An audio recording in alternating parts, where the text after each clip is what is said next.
Harbour Town had always lived by the rhythm of the sea. Its days began with the first orange streak stretching across the horizon and ended with the echoing cries of gulls returning to their nests on the cliffs. For decades, the ocean had been both friend and enemy to the people who called the town home, feeding them with its abundance, yet reminding them, with every storm, how fragile their lives truly were. By the time Eleanor Pierce turned 63, the town had already begun to shrink, like an old wool sweater left too long in the sun. Most of the younger generation had moved away, chasing careers, opportunities, and lives far from the scent of salt and diesel fuel. The fishermen who remained were older, slower, and often too proud to admit they couldn't haul as much as they once did.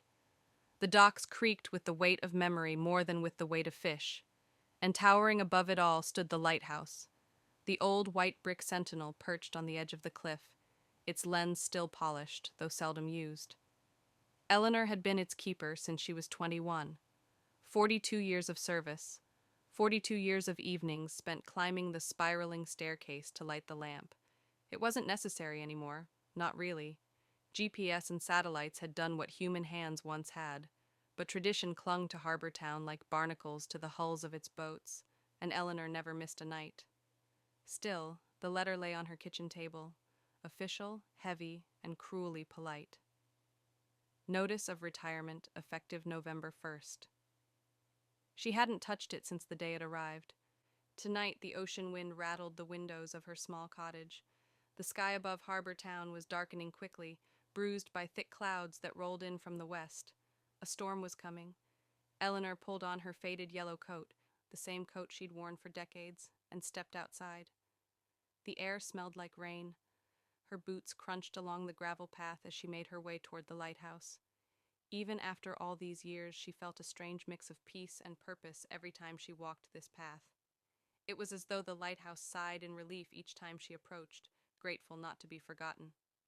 She passed the abandoned cannery, once the heart of the town, and the rusted metal frames of old fishing nets.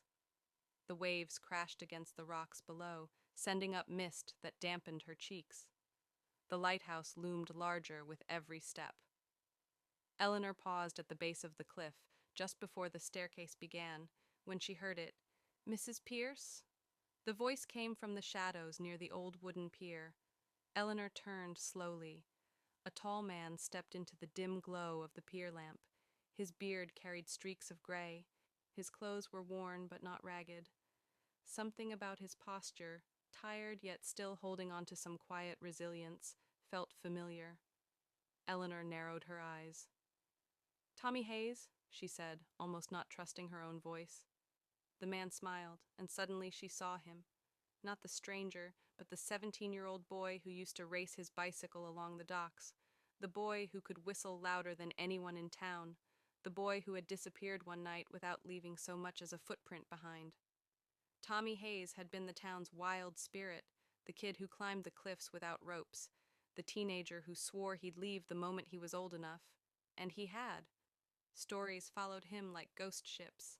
Tommy fighting fires on oil rigs, Tommy living in Brazil, Tommy lost at sea, Tommy living in Alaska, Tommy getting arrested in Singapore. Nobody ever knew which story was true, and nobody dared ask. But now he stood in front of her, older, wearier, and unmistakably real. "I heard you were still lighting the lamp," Tommy said. "Figured I should come back before you turn it off for good." Eleanor felt something warm and painful swell in her chest. "Most people just read the news," she said softly. "Not many show up." He shrugged. "News doesn't tend to get things right." They walked together toward the lighthouse, their footsteps slow and deliberate. Eleanor felt strangely self-conscious. The last person she expected to share this walk with was Tommy Hayes. "Where have you been all these years?" she asked after a long silence. Tommy let out a breath that sounded more like a sigh. "Too many places," he said. "And also nowhere." He glanced at her. "But I never forgot this place. Or you." Eleanor felt heat rise to her cheeks, ridiculous at her age. She kept walking. When they reached the lighthouse door, Eleanor unlocked it with the old brass key she always kept in her pocket. The door groaned open, spilling the familiar smell of salt, stone, and machine oil into the night. Inside, Tommy paused, looking around with an expression she couldn't quite read. Nostalgia, regret, something else. Looks the same, he murmured. They built things to last back then, Eleanor replied. Unlike people. He smiled faintly. You lasted. She didn't know.